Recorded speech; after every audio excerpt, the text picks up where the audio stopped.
In the shadowy world of espionage, secrets are currency and deception is an art. As World War II raged on, the Allies became ever more aware of the truth of this statement. Having dealt with the Nazi threat in North Africa, the Allies set their sights on invading Italy to wrest it from the control of fascism and the influence of Nazi Germany. But to do this, it was necessary to devise a plan so cunning, so audacious, that if it were pulled off successfully, it would certainly be remembered as one of the most ingenious military deceptions in all history. By means of a dead body and a briefcase full of fake documents, British intelligence was able to fool Axis powers at a crucial juncture of the war. This is the story of Operation Mincemeat, the espionage masterstroke that turned the tide of World War II.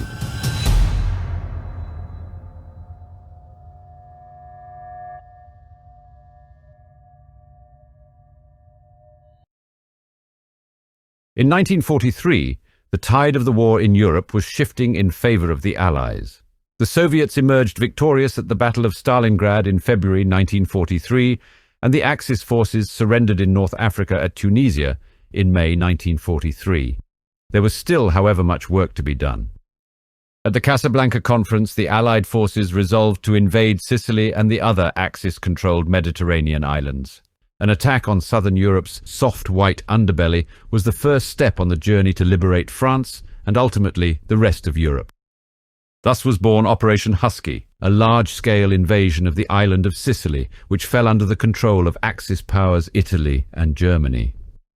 The Allies were to face a formidable enemy in Sicily, as the Axis powers had heavily fortified the island with troops, artillery and aircraft. For this reason, the Allies needed a deception plan to mislead the Axis powers into believing that the invasion would start in the Balkans, via Greece and Sardinia. If Hitler and Mussolini took the bait, they would divert military resources away from the true front line, clearing the way for the Allied advance. The grand deception plan, called Operation Mincemeat, was developed primarily by two British intelligence officers, Ewen Montagu and Charles Cholmondeley, and it would go down in history as a masterstroke of counterintelligence. Montagu was a solicitor and worked for many years as a criminal lawyer.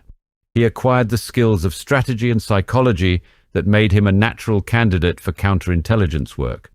During the war, he worked in naval intelligence at the British Admiralty. Cholmondeley was an Australian-born flight lieutenant in the Royal Air Force. He was sent to work for MI5, Britain's domestic counterintelligence and security service, where he was responsible for the running of double agents. Montagu and Cholmondeley were assigned to work together to develop the ruse further. Operation Mincemeat was initially inspired by a memo written by Rear Admiral John Godfrey, the director of the Naval Intelligence Division, and his personal assistant Ian Fleming, who would later become famous as the creator of James Bond. The memo, known as the Trout Memo, compared the deception of enemies in wartime to fly fishing and contained a list of 54 ways in which an enemy may be deceived. The premise of Operation Mincemeat was simple, but its planning and execution was anything but. To convince the Germans and the Italians that the Allies were planning an invasion of Greece and Sardinia instead of Sicily, an elaborate ruse was concocted around a dead body carrying falsified documents. The corpse was to be made to appear as a high-ranking British officer who had tragically perished in a plane crash over the Mediterranean Sea. The ultimate goal was for the secret plans to then be discovered and for the false information they contained to find their way into enemy hands. The first challenge was to acquire a suitable body, which was a task easier said than done, even during the height of a global conflict when dead bodies were in no short supply. However, after the coroner for the Northern District of London was put on the lookout for a cadaver, the corpse of a homeless man named Glyndwr Michael was chosen. Michael's body had been found slumped over in an abandoned warehouse near King's Cross Station. He had died after eating bread that was laced with rat poison. Dead at the age of 34, poor Michael had no friends or family, or at least none that came forward to claim his body. His sad and lonely demise made him a perfect candidate for the operation.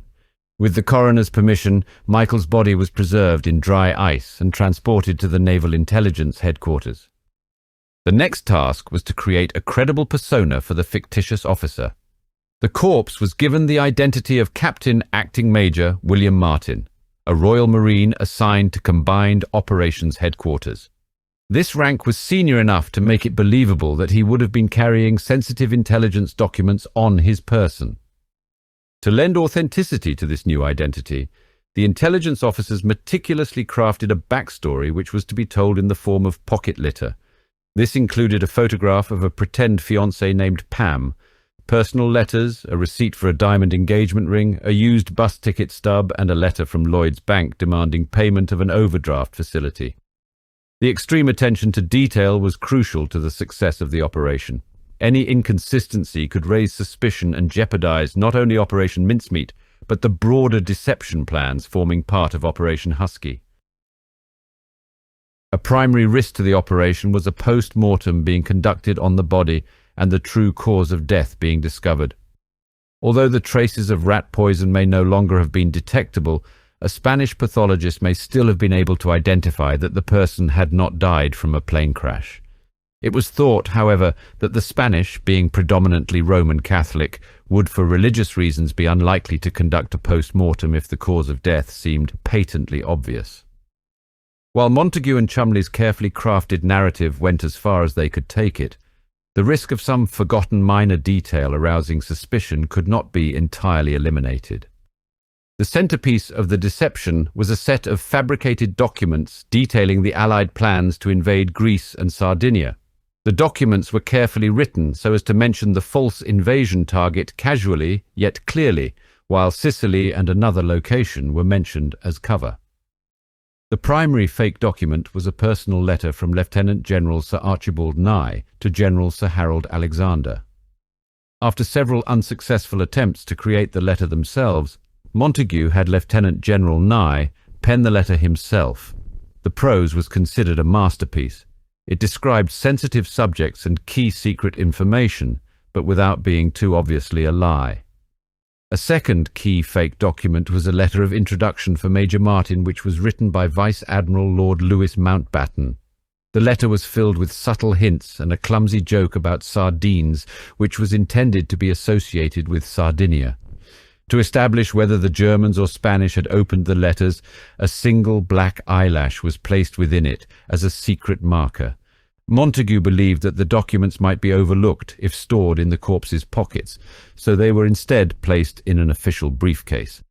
To overcome the risk of the briefcase drifting away from the body, a leather-covered chain commonly used by bank couriers to prevent snatching of valuable bags and containers was secured to the trenchcoat's belt. The coast of Spain was chosen as the location for the body to be planted. Like all decisions in the operation, Spain was selected for strategic reasons. The country was nominally neutral during World War II, but was politically aligned with Nazi Germany. The British knew that an active Abwehr agent was operating within Huelva in southern Spain. It was virtually certain that something as tantalizing as the discovery of the body of a senior British Army officer would be information he would soon learn. Huelva was also a good choice for the body to be deployed, as the British Vice-Consul, Francis Haselden, was known to be reliable and helpful to British intelligence. As it turned out, Haselden would go on to play a key role in the operation.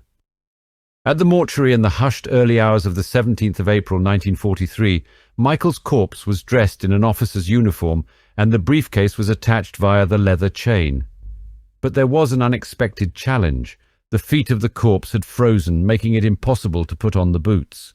Undeterred, Montagu and Cholmondeley, assisted by the coroner, used an electric heater to defrost the feet, just enough to slip the boots on. The body was then secured in a canister filled with 21 pounds of dry ice, creating a protective environment devoid of oxygen. The canister was loaded into a van, which was then driven by an MI5 officer through the night to Greenock in West Scotland. There, the canister was discreetly taken aboard the submarine HMS Seraph, captained by Lieutenant Bill Jewell. On the 19th of April, the submarine set off towards the coast of Huelva, a port city on the southwestern coast of Spain. Despite being bombed twice en route, the submarine arrived on the 29th of April. After surveying the coastline, the decisive moment arrived on the 30th of April at 4:15 a.m. With the canister on deck, Jewel sent all crew members below except the officers. Together they opened the container and gently released the body into the water as Jewel solemnly read out Psalm 39. With their mission completed, Jewel sent a message to the Admiralty. Mincemeat completed, whereafter the crew continued on to Gibraltar, unaware of the profound impact their actions would have on the course of the war. After being left to drift just over a mile off the southern Spanish coast, the body was recovered by a local fisherman at around 9:30 a.m. on the 30th of April. It was quickly handed over to the Spanish authorities, who transported the body to Huelva, where its fate was to be decided by a naval judge. A series of diplomatic cables between the British and the Spanish soon followed about the discovery of the body. This the British had planned for. They knew full well that the Germans had already cracked the codes used when sending the messages and were eavesdropping on every word transmitted. Against the hopes of British intelligence, the Spanish authorities decided to undertake an autopsy on Major Martin's body. This commenced on the 1st of May. Fortunately, British Vice-Consul Francis Haselden was present at the event and managed to convince the Spanish doctors to cut short the examination, with the cause of death being certified as asphyxiation through immersion in the sea. Thus, the corpse's true age and cause of death remained concealed. Major Martin was then buried with full military honours on the 2nd of May in Huelva's Nuestra Señora Cemetery. Although the documents contained in the briefcase were never actually given to the Germans by the Spanish authorities, the documents were secretly photographed by German sympathizers at the naval headquarters in San Fernando. After the discovery of Martin's body, the briefcase chained to him immediately became the focus of attention of senior Abwehr agent Karl-Erich.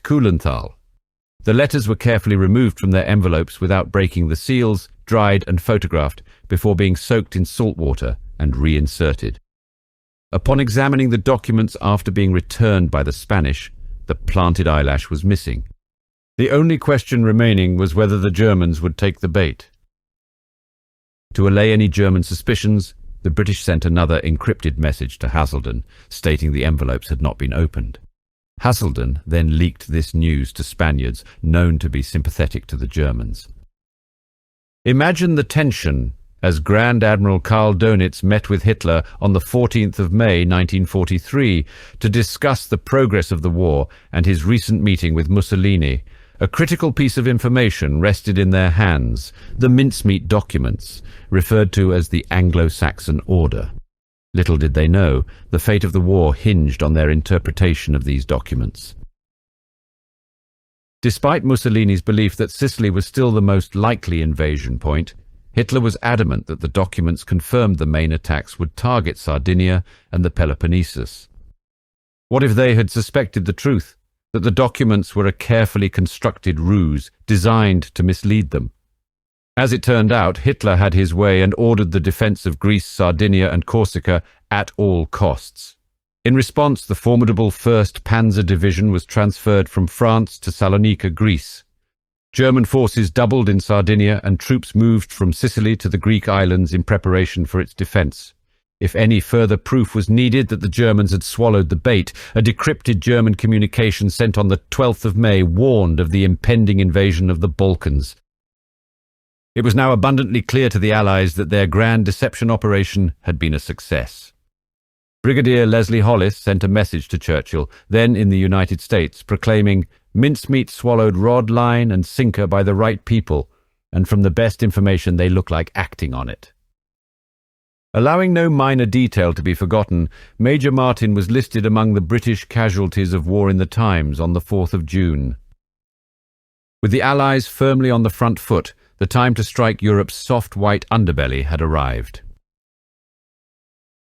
The invasion began on the night of the 9th of July, 1943, with a daring airborne assault by British and American paratroopers, followed by a massive amphibious landing along the southeastern coast of Sicily.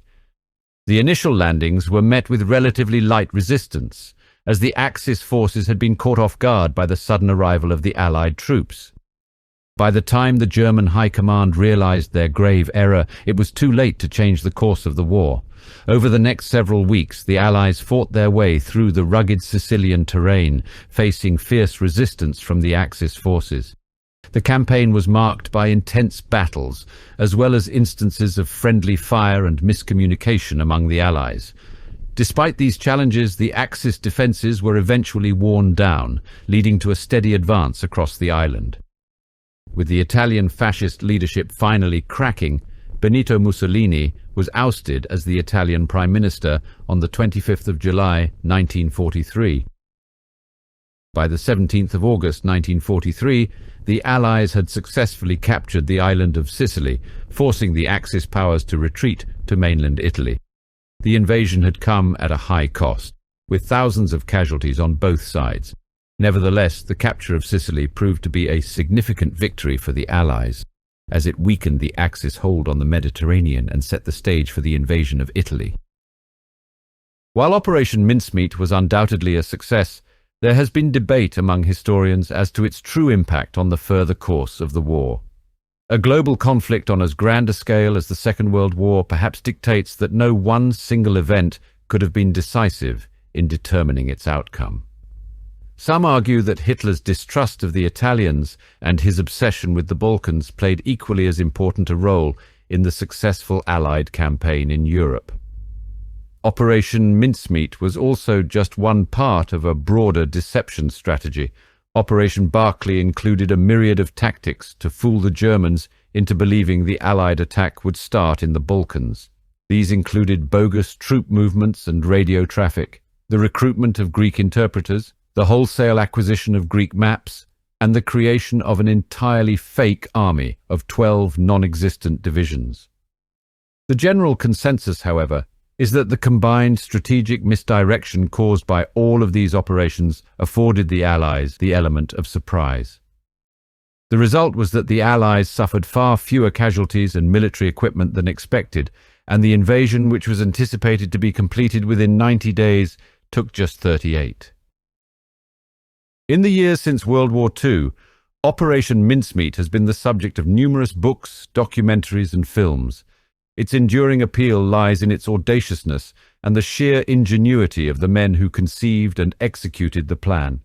At a time when the outcome of the war hung in the balance, their ability to think outside the box and take calculated risks was instrumental in turning the tide in favour of the Allies. Ewen, Montagu and Charles Cholmondeley were later recognised for their remarkable achievements. Montagu was awarded a military member of the Order of the British Empire and went on to become a Navy judge advocate and a civilian judge.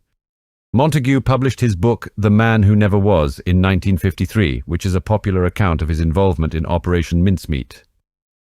Cholmondeley was awarded the Military Cross and the MBE for his involvement in the misdirection operation. Together, Ewen Montagu and Charles Cholmondeley will forever be remembered as the architects of one of the most daring and successful military deceptions in history. One aspect of the operation that has remained a source of fascination is the role of the dead man at its centre. Glyndwr Michael, a homeless man whose life had been fraught with hardship, unwittingly and posthumously played a pivotal role in the outcome of the Second World War. Glyndwr Michael's identity was not disclosed until decades later in 1996, when an amateur historian's investigations revealed the truth.